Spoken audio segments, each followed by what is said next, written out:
So I am going to be talking about the PennEast project, but not just the PennEast project.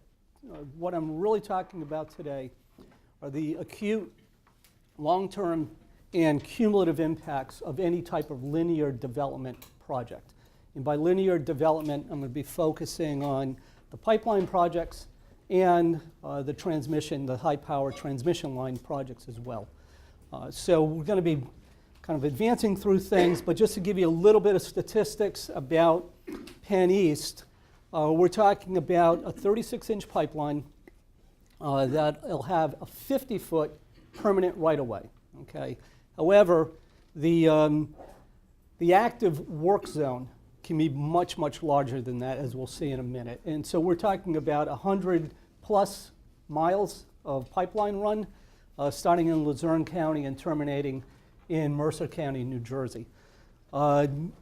Once that pipeline is up and operational, they'll be moving a billion cubic feet of natural gas a day. So that's an important thing to think about. You know, Jim had mentioned before that pipeline company was willing to pay $500 for some mitigation, okay? You know, they're making so much money on a daily basis that, you know, paying fines, paying mitigation for mitigation, it's really like it's pennies. It doesn't mean anything to them at all. So that's something you shouldn't be fooled about. Overall, there will be about 1,200 acres of disturbance. I'm not just talking about wetland acres, I'm talking about upland forested areas, stream crossings, et cetera. So this is a very big project. And keep in mind that there's going to be a number of post-construction impacts that will occur. These right-of-ways need to be maintained, and that means for the most part, they need to be maintained free of any woody vegetation, and particularly when we talk about the transmission lines, those right-of-ways get even larger and wider, and they need to be cleared and kept free of any woody vegetation. So what does that mean? That means either persistent, consistent mowing or the use of herbicides to maintain that woody-free area. So I'm sure most of you are familiar with the PennEast project. This is just the current proposed pipeline route. That may change a little bit, but that's basically where it's going to be running through. And if any of you do want to get a quick jump on lunch, if you want to go to another session, I'm going to cut right to the chase right here. So most presenters wait until the end to give you the conclusion, but the conclusion is clear. This is going to have an impact. There's no two ways about it. There's no way you can sugarcoat it. It's going to have an impact. They can talk about mitigation. They can talk about de minimis impact. It's going to have an impact. And just as in real estate, where it's location, location, location, a lot of these impacts that cannot be reversed, that can't be mitigated, is a function of where this pipeline transects. And because it's going through high-quality areas, it's cutting through core forest areas, these are impacts that cannot be avoided. They can talk as much as they want and use a number game that it's only X number of acres of wetland that's going to be impacted or what have you. At the end of the day, you're going to have negative impacts to the environment that are going to be irreversible and cannot be mitigated. So any of you want to leave now, go ahead and leave, because the rest of this presentation is really going to focus on why I'm saying that. Okay, so what are the consequences? It's really, as I said, it's due to the whole scope of this project. This is a very large project that does transect some very, very environmentally sensitive areas. High-quality streams, EV streams, in New Jersey, Category 1 streams, trout production, trout maintenance streams.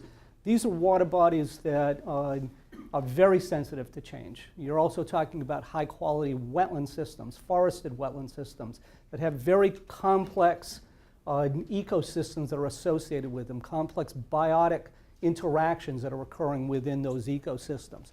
Those things, once they are disturbed, they can't be replaced. And in addition to that, if you go to the bottom there, you'll see that what should be disturbing to all of us, even if you're not that concerned about maybe bog turtle or wood turtle or trout, is that this is going to scar public open space, okay? Now, why do a lot of these linear developments run through public open space? It's the path of least resistance. There's no homes, nobody to complain that much about, well, it's too close to my house, it's in my backyard or whatever. And these are lands, in a lot of cases, that we, as taxpayers, have spent money on to preserve, that we as taxpayers have identified as important resources that are fundamental to the health and well-being of our communities. And that doesn't really make that much of a difference. As I said, it's a point of least resistance. So we have problems that are both ecological in nature, and we have problems that are definitely sociological in nature. So here's a couple of pictures from the Riverkeeper Network. And you can see, yeah, these are obvious impacts, these scars that are left in the environment. It's not only during construction, but it's after construction. So these are major modifications to our ecosystems. There's no way that you can tell me that when you devastate a forest area like this, a core forest area like that, that you're not having an ecological impact of significance. Yes, you measure that and you say, okay, it's only like 100 feet wide. It's only going to amount to X number of acres. But now you've significantly altered the functionality of that forested area. So this is the typical, this is right from PennEast, okay, and shows you their, basically what they do when they're putting in the pipes. But keep in mind, these are some statistics that you should, really hone in on. Their survey zone is 400 feet, so that means the area that is of interest. That's how I kind of equate that survey zone. So they're going to survey areas up about 400 feet in width. This is the real important thing. You've got a 90-foot to 125-foot work corridor. These are areas that are going to be physically disturbed during the construction process. And then the permanent right-of-way is going to be about 50 feet in width. The pipe is down somewhere between 30 to 36 inches below grade. So that's a significant amount of excavation. Those of you that are familiar with the path of this pipeline also know that you're traversing areas that have shallow bedrock. These are areas that, and they like to play games with some of the wording, but when they get into those situations where they can't easily just excavate with a backhoe or a track hoe, there's going to be the need to modify that bedrock. They use that, like the word that modify, okay? So, I mean, to me that means that there will be some controlled blasting in areas in order to loosen up that bedrock. But, so these are things that they acknowledge are going to happen as part of their operation. There's some other things, though, that even in their own little graphic, they're going to, that they show that they're going to do, but there's not ever a lot of discussion about this. For instance, with the field testing of the lines, they're going to pump water. It's going to come out of a stream, it's going to come out of a lake, a pond, whatever, and they're going to use that to ensure that the pipe welds and the pipe is functioning properly. So there's going to be some actual removal of water from these systems. How much? I'm not really sure. A lot of that is not really given in terms of actual volumes and how frequently this has to be done along these pipe runs. The other thing to keep in mind, and I'm going to show you some slides later on, is about the trenches. As the trenches are excavated, they have to be maintained in a dewatered state. Okay, so what happens, as Jim was talking about, when you get in close to stream corridors or you're getting into wetland systems? The groundwater is going to be basically at surface elevation. Those trenches need to be maintained in a dewatered state. Where does all that dewatering go? Where does the volume of water that's pumped out of those ditches go on a daily basis? And remember, this is just going to be raw soil. So high turbidity, how does all that get managed properly? And then nobody ever talks about all the fuels, the lubricants, hydraulic fluids. These are all part of the construction operation. When we go, I'm not going to flip back to the other slides, but think about that path that's just cutting through virgin forest. How do you get a fuel truck there to keep that track hoe or the dozer operational? So those are things that they're secondary, but they're very much part of the primary impact that is happening at these job sites. Not a lot is discussed on that.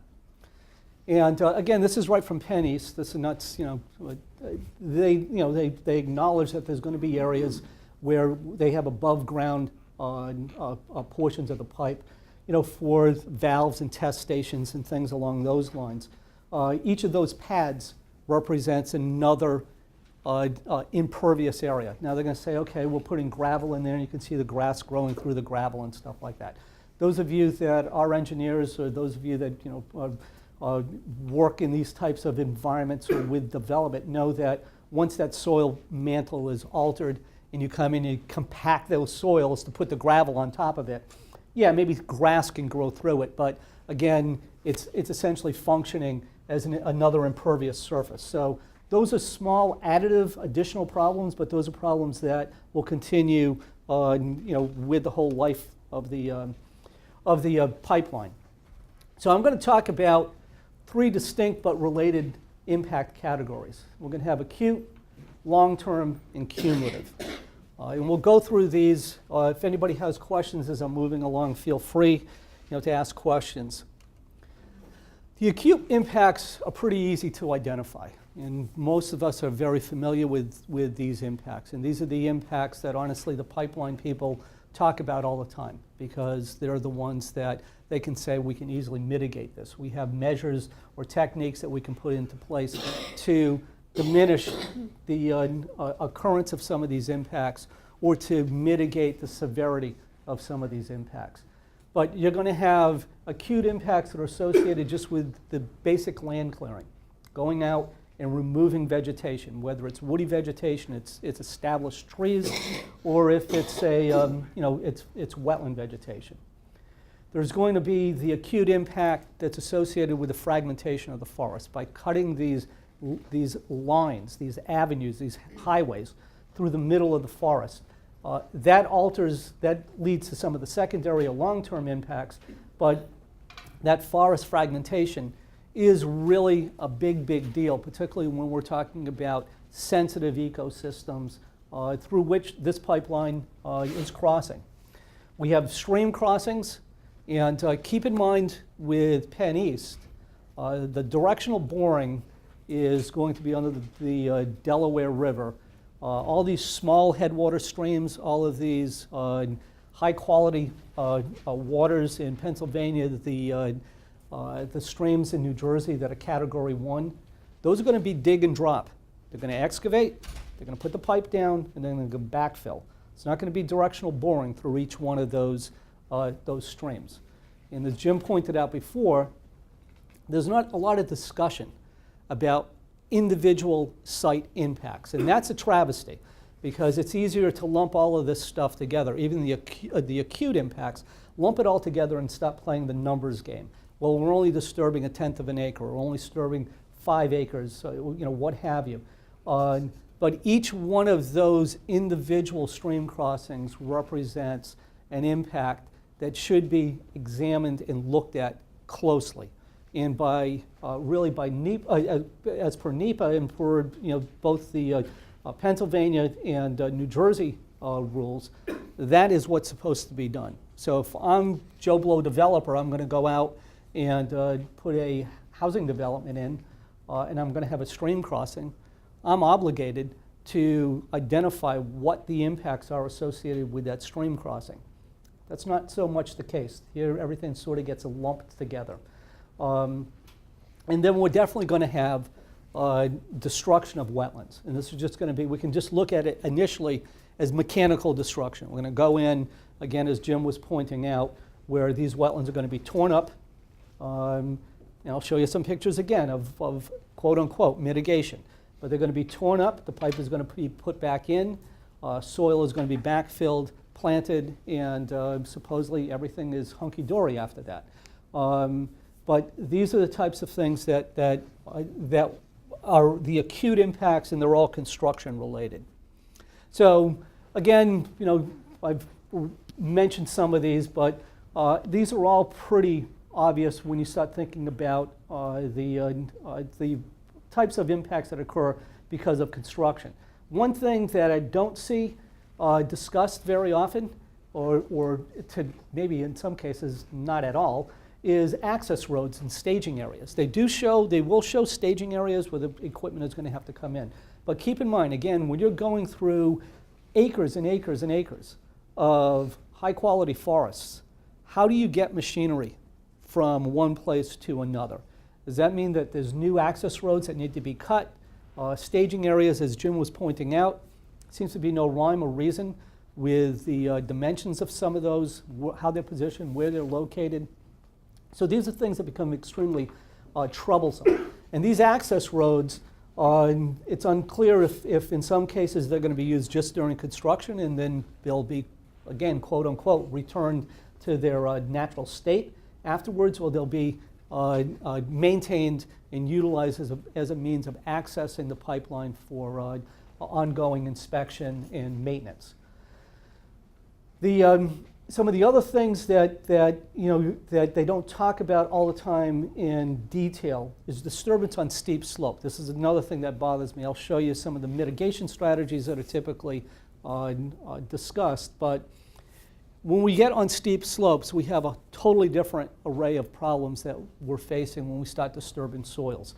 And it's not only because of the topography, it's because of the type of soils that we very often find on these steeper slopes. They're more fragile, they're more prone to erosion, they're shallower, which means that once they are disturbed, it's going to be very difficult to get those soils back to where they were before. Never mind just to mitigate, but get them back to where they were before. And another thing that's not discussed, but there's some very good data to show that as these pipelines transect farmland, there's actually a reduction in the yield on those farmlands. So you'll see some discussion at times where the pipe companies will talk about on the farmland, they may actually go down 48 inches or maybe even a little bit deeper because there are heat problems.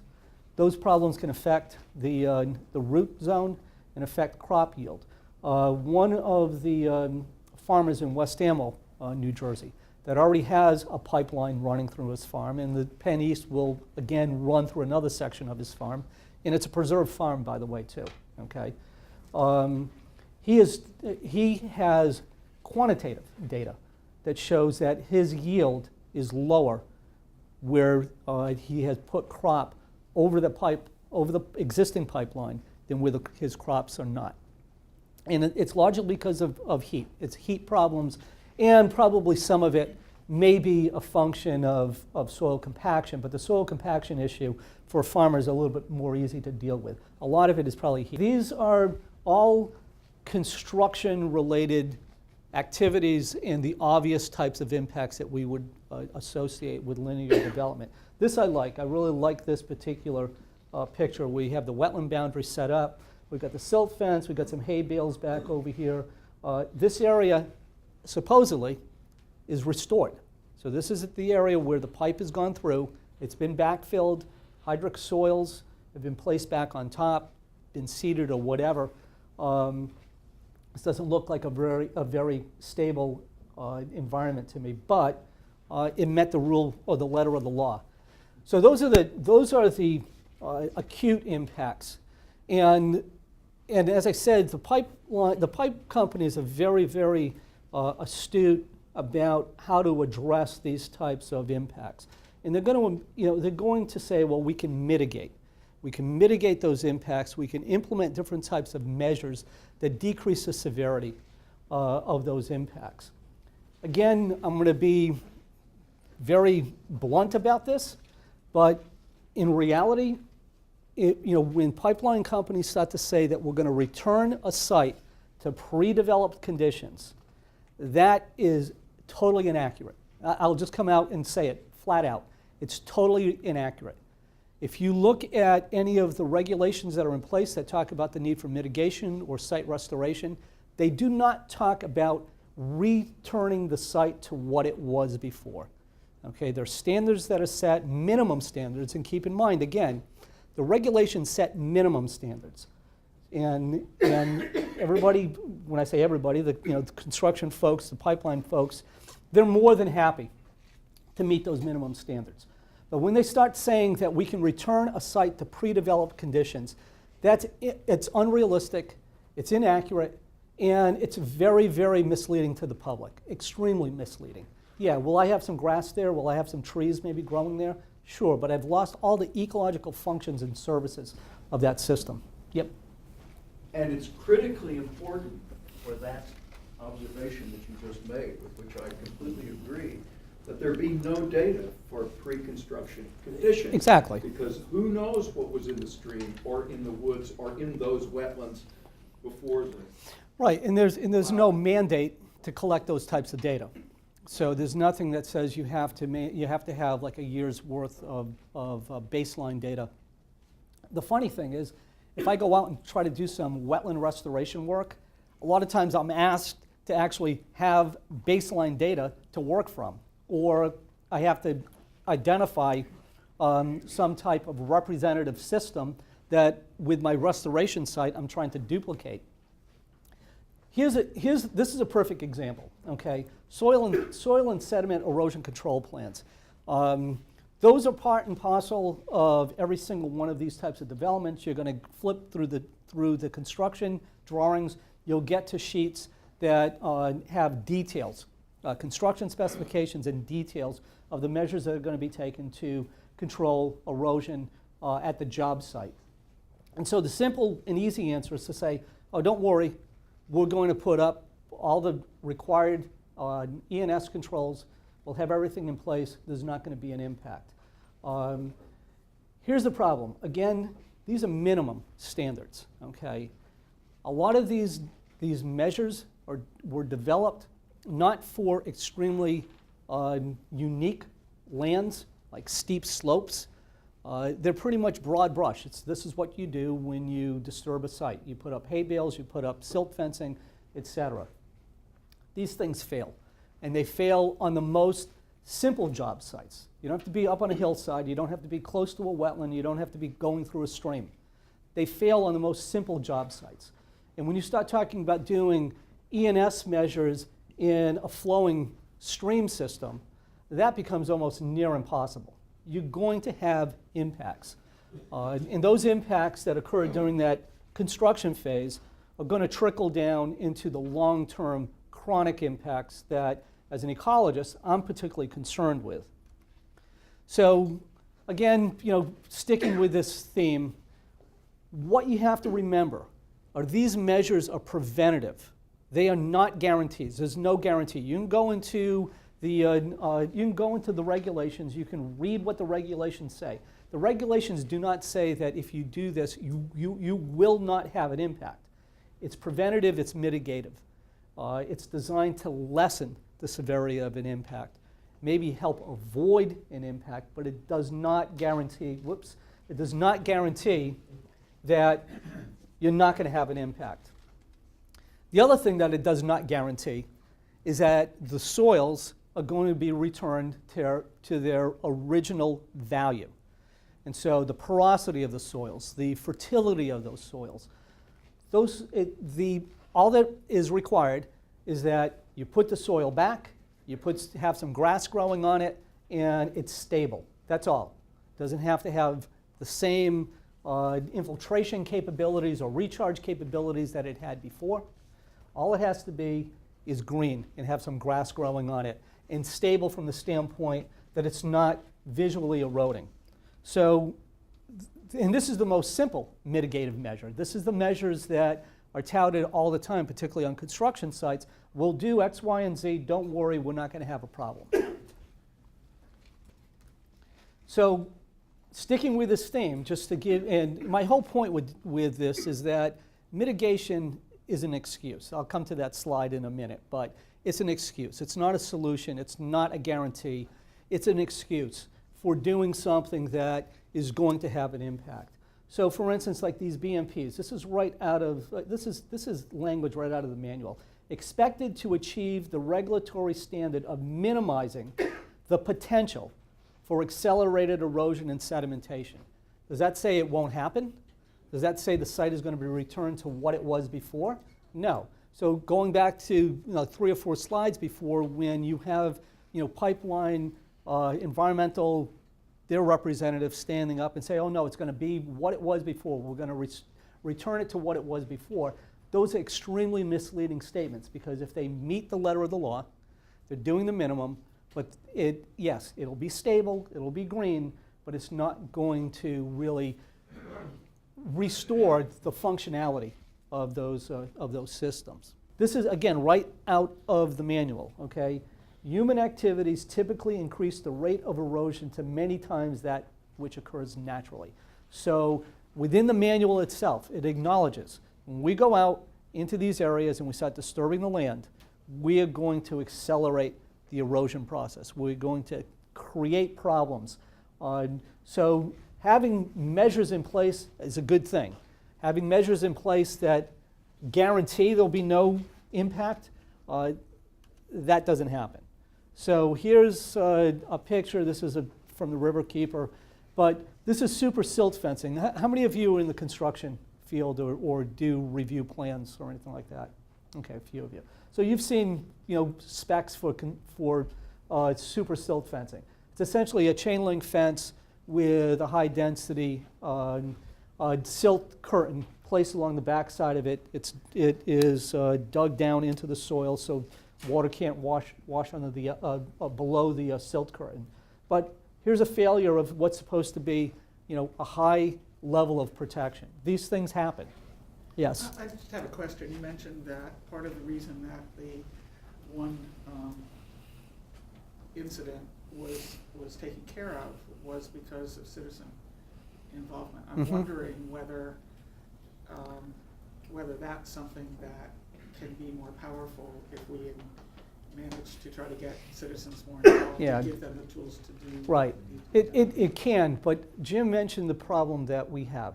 When you have these linear developments transecting private lands or lands that are extremely difficult to get to, it becomes very difficult to have the watchdogs there to keep an eye on things.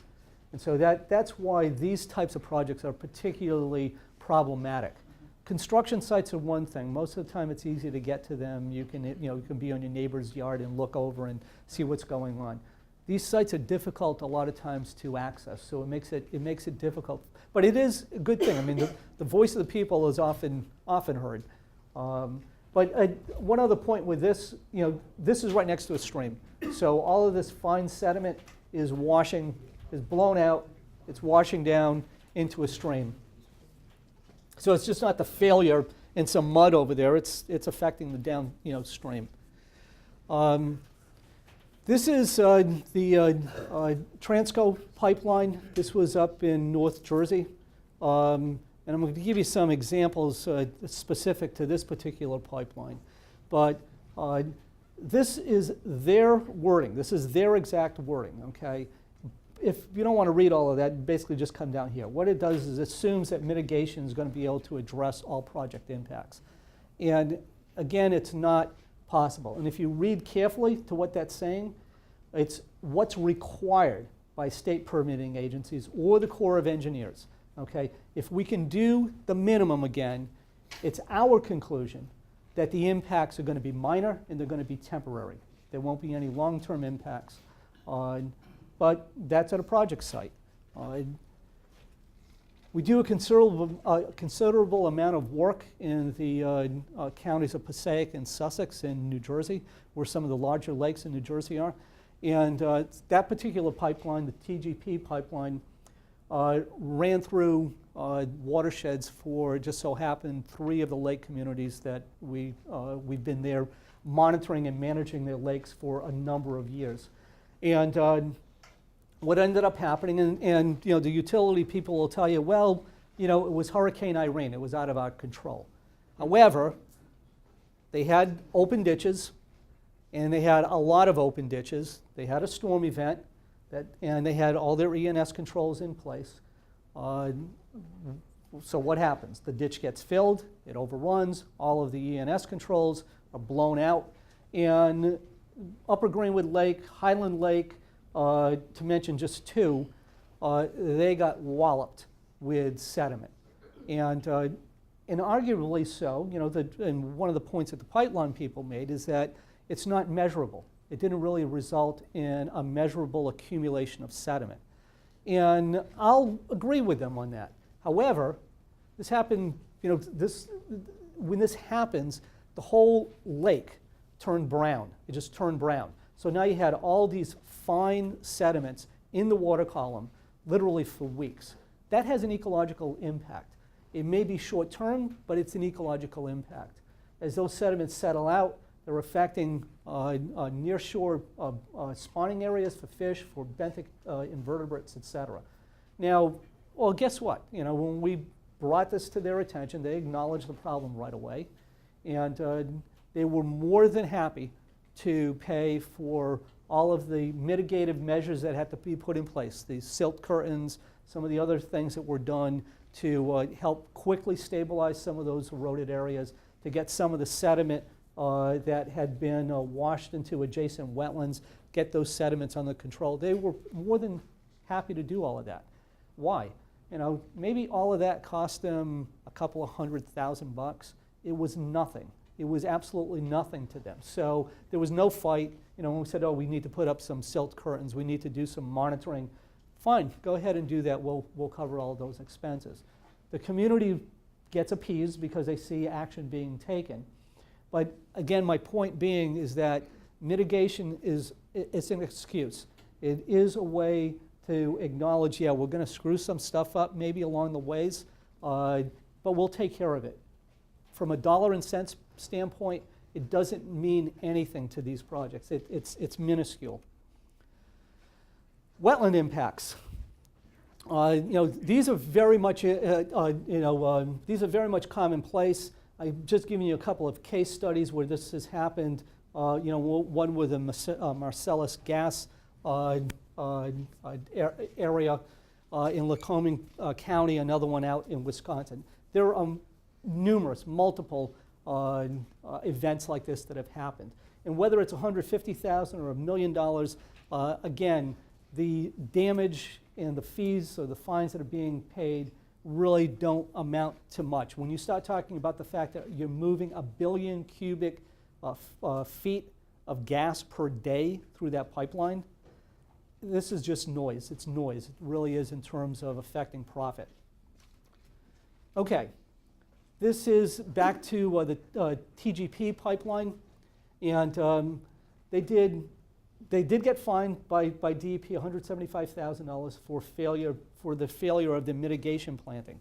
So, see all those little these are all supposed to be individual trees that have been placed to help provide some type of a new edge community as you go back into the untouched forest land. Okay. Well, guess what? You look down into all of those little tubes, dry as a bone. Nothing survives. And when you think of it, who's out there monitoring all of this to make sure they do survive? So they met their mitigation requirement. They put in the plants that they were supposed to put in.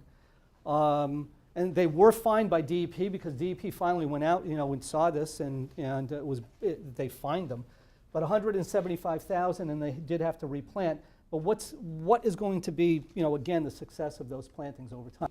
Yeah, my point though with this is that, as I said, when you start to get into these linear developments where it's difficult to go out and do the inspections, it's difficult to get the plant material back out to replant or plant in the first place, and then maybe that's what compromised, you know, the success of these. You know, how long did, you know, was maybe some of this stuff sitting around before it got planted? You don't know the whole backstory on this, but my point is that linear developments create some of their own types of problems because of the difficulty to inspect, the difficulty to work the sites, things like that, because of just the distance and how easy it is to get from point A to point. You get from those acute impacts where mitigation is easy to identify. I mean, it's very easy to identify and come up with a mitigation plan for the acute impacts. What people don't really think about, and where it's very difficult to have mitigation plans in place, is when you start talking about long-term chronic impacts. Because a lot of times they're additive, they're extremely less obvious, because what is happening is that you're diminishing the ecological services and functions of the system that has been impacted. So that may take time. The acute impacts, boom, they're there. You got sediment, particularly sediment, it's very easy to measure. You can do the same thing with maybe a decline in water quality. But what does that mean over time in terms of the ecological services and functions of the wetland, of the forest ecosystem? And so what you'll end up seeing is that there's an alteration in the biotic community assemblage. There's also, somebody mentioned in the last session, what about invasive species? As you create all this new edge and you've got bare soil that's sitting there for a while, that's perfect opportunity for invasives. Whether you're talking about knotweed, you're talking about frag, you're talking about even some of the bird species that are opportunistic in these new edge type of environments that will wreak havoc on the core forest species. Those are problems. They're big problems that most oftentimes, if you read an EIS, they may be touched on, but they're usually glossed over, really glossed over. So these are things, I'm going to move along because I did want to keep some time open at the end for question and answers. But you can see that we have those types of problems, and keep in mind, these areas have got to be maintained in an open condition. So you've got inspection and maintenance activities, the herbicides, the trucks that are going to drive in, the maintenance of some of the equipment, the above ground portions of the equipment. Those all add to these long-term chronic impacts. So these are all the types of impacts, and a lot of you may be familiar with this. I think most of us really know, because there has been a lot of discussion about habitat fragmentation. You cut a swath through the middle of the forest, it alters the biological connectivity of that entire system. One thing we don't think about, and this is something we should really be thinking about when we start talking about these HQ and EV streams and Category 1 streams, is that as you take down that canopy, you start to heat up that water. And as you heat up the water, it changes the ability to maintain certain types of fish species, not just the trout, but other species that are sensitive to increased in thermal conditions. And it can lead to a change in the benthic community. And then what you often see is an increase in algae growth, because now you've got more exposure to sunlight, there's nutrients in the water, and now there's an opportunity for to get more algae growth. So these are all some of the problems that you see that are associated with long-term chronic impacts. Another thing that I rarely see addressed in any of the EISs is that increased predation, edge species competition. And that's something that does definitely happen. You open up some of these areas, and it makes it certain bird species that predate or their nest. They use the nests of other species. They'll become more popular, like cowbird and species like that. But you're altering again the whole community dynamics with just those changes, and those are rarely discussed. So these are the types of things that people can talk about mitigating acute impacts, but these long-term impacts, they're irreversible and they cannot be mitigated. They can't. Once you lose those services and functions, it's extremely difficult to get them back, particularly when you start talking about a virgin land and virgin wetlands that you're cutting these pipes through. Jim brought this up a little bit, but another thing that you're not going to see discussed in the EISs are the cumulative impacts of linear development. You've got a bunch of these projects that are happening. If you're becoming more and more, I wasn't even aware of them, and I thought I was pretty in tune with some of the things that were happening, but I thought there's a pretty good graphic I'll show you in a second. But these cumulative impacts, they're additive. They increase the severity of those long-term impacts. Like, for instance, the idea of adding another pipeline along this existing right-of-way. Well, what's happening? The right-of-way is becoming wider. That creates a host of problems that gets back to these issues with chronic impacts. So this is the graphic I was talking about. This is just like a big maze of spaghetti. These are all existing major gas pipeline right-of-ways, okay, just in the Northeast. Add to that the high-tension power lines, and you've got miles and miles of all these mazes of cuts that are going through, in a lot of cases, very high-quality systems. Okay, so we'll close up just talking about assessing impact. NEPA, requires federal agencies to really do a very comprehensive, or what should be a comprehensive environmental assessment of impact. That doesn't always happen, although it's supposed to happen, and it's supposed to happen in the EIS. What ends up happening too frequently is that not all of the impacts that are occurring, particularly those long-term and cumulative impacts, are discussed or even looked at or tried to be quantified. So a lot of this gets lost in the shuffle. Yes, an EIS gets produced, it gets vetted, it goes through the whole public review process, but in many cases the EIS misses the point. This should be your mechanism for identifying potential and probable negative impacts, not just the impacts that may be immediately visible. But that doesn't happen, and at the end of it all, what's given is that we'll mitigate. We're going to do X, Y, or Z to decrease the severity of the problem. That is not the same as saying that your problem will not impact the environment. And too often, that's the message that is transmitted to the public. We're going to do an EIS. Our EIS will show that we have no significant impact, or the impacts are de minimis. That does not mean that there has not been an impact. And because for the most part the EIS focuses on those acute impacts, we end up with problems that are ecological in nature. Some of this I've just taken, I'll kind of go through this a little bit quickly, but there's case law that actually establishes the need for this, what's called a hard look, and that's a legal term that's used that speaks to direct, indirect, and cumulative environmental impacts, okay? Again, rarely do you see that in an EIS. Most part, you end up with these generalized statements. Will have some possible effect, doesn't really constitute a true risk, things along those lines, all right? Those of you that want this presentation, I think this is all going to get posted anyhow, but there are some legal documents there, case law rather, that you can go back and look at. So in terms of the importance of the EIS, yes, it's supposed to be mandating this hard look.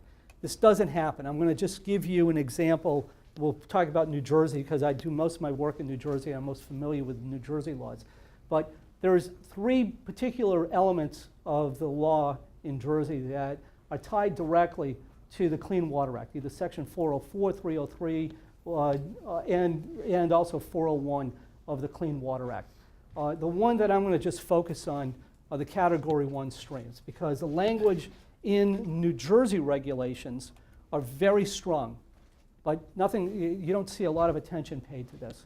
Category 1 streams have exceptional recreational significance and its significance in terms of water supply, fisheries, and everything else.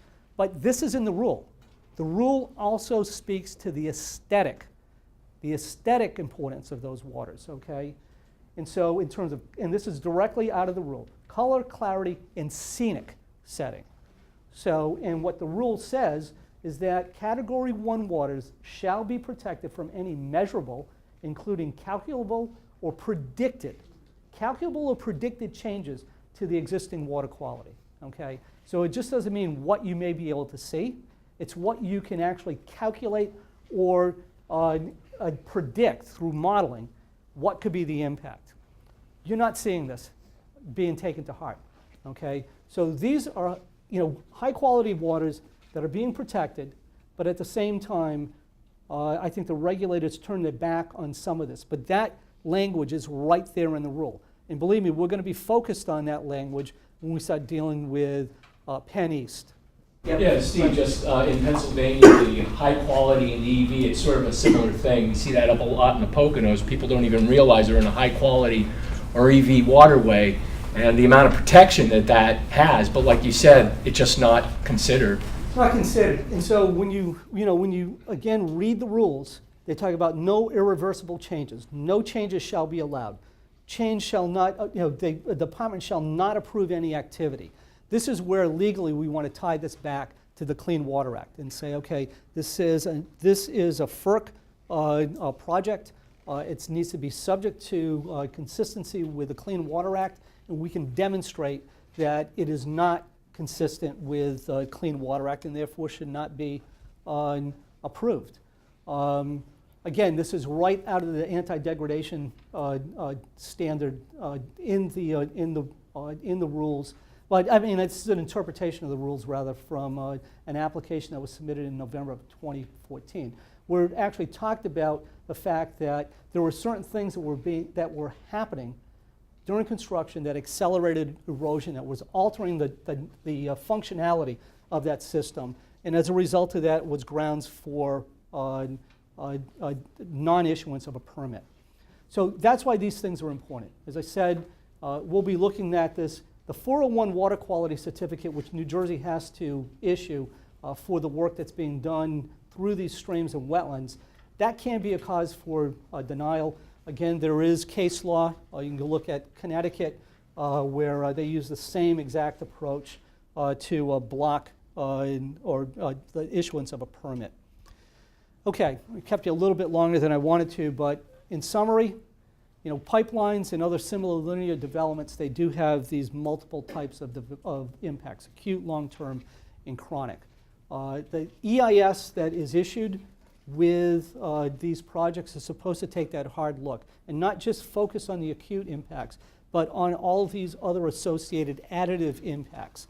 The typical process is to say, yeah, we're going to create an impact. It's going to be, the significance of that is going to be diminished as a result of some of these preventative or mitigative strategies that we'll put into place. However, to me, these are an excuse. It's not, mitigation is not a solution. I'm not saying there isn't a place for mitigation, and we do a lot of mitigation work, but when you start talking about the types of impacts that are occurring with these types of development activities, this becomes an excuse to do the wrong thing.